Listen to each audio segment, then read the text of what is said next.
The Senate Committee on Environment has promised to appeal to the Minister of Petroleum Resources, Mrs. Deziani Allison-Madueke, to pay the 18-month salaries and allowances of the 140 members of staff of the Hydrocarbon Pollution Restoration Project, HYPREP.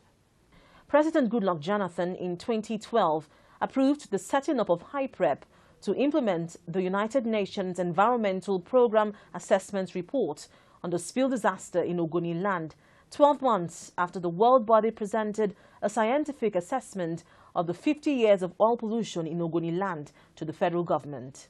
However, staff of HYPREP met with the Senate Committee on Environment asking the lawmakers to intervene in their matter because all appeals made in writing to the project supervising ministry to pay their 18-month salaries had been ignored.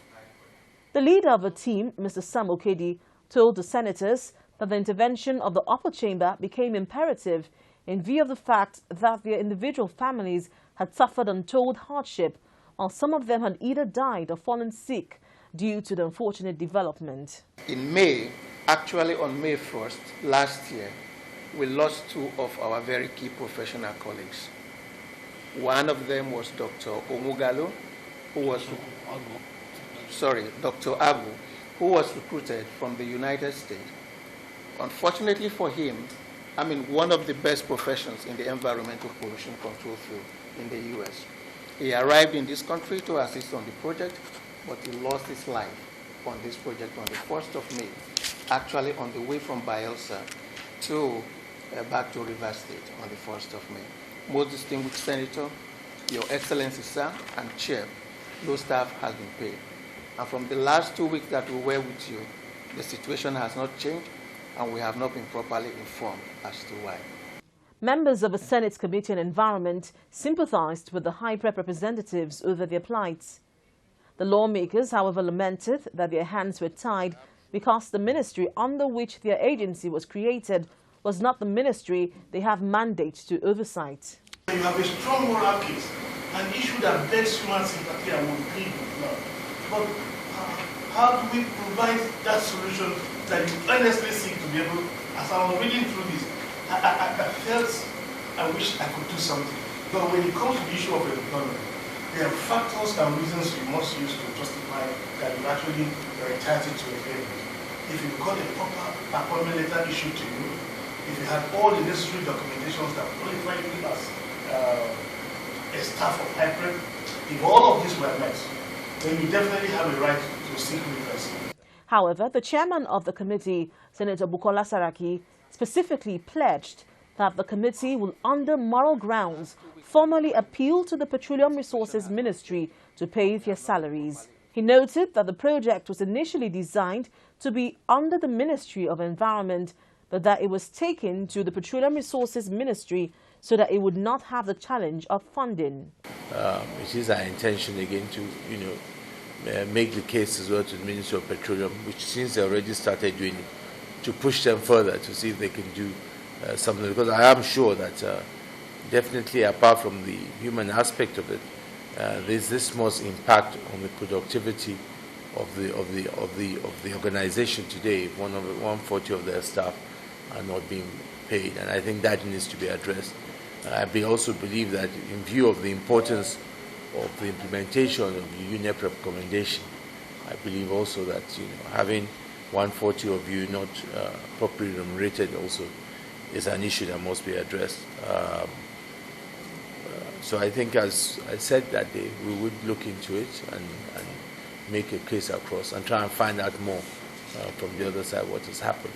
UNEP had in 2011 carried out the independent scientific assessment for over 14 months, examining more than 200 locations, 122 kilometers of pipelines, 4,000 soil and water samples, more than 5,000 medical records, and engaged over 23,000 people at local community meetings. The results revealed greater and deeper pollution than previously thought in the area.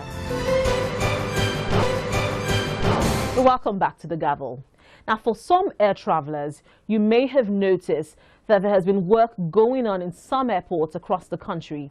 The Ministry of Aviation has been remodeling some of the airports across the country for more than a year now. While parts of the remodeling exercise is the construction of new terminals for the Lagos and Abuja international airports. I spoke with the chairman, Senate Committee on Aviation, Senator Hope Uzodimma, to find out the level of work done on the remodeling of the airports and, more important, air safety in Nigeria. Nigeria applied to Chinese Exim Bank through Minister of Aviation for a concessionary loan, and the Chinese Exim Bank approved and offered Nigeria the sum of $500 million. The total cost of the project is $600 million. Now Nigeria is expected, as part of the agreement, to come up with $100 million counterpart funding.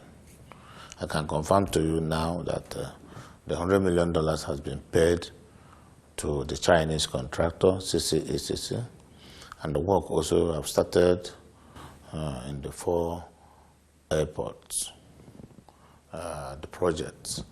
So, and as soon as the contractor begin to earn certificates now for work done, certified by the consultant, the Chinese Exim Bank will begin to make available payments to them.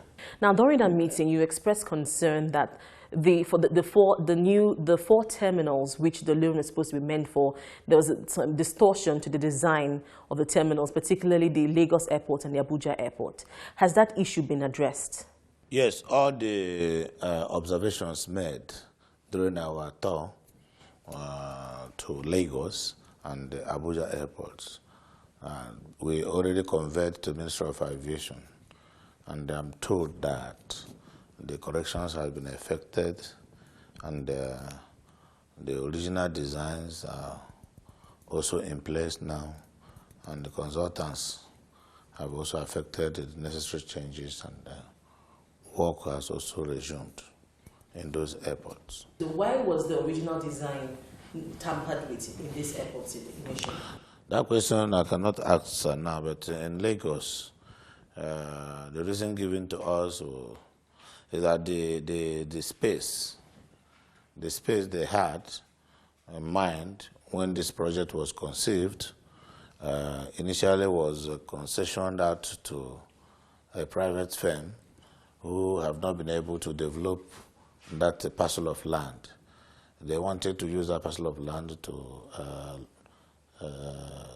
situate the new terminal there, but they had challenges because the private company threatened a court action.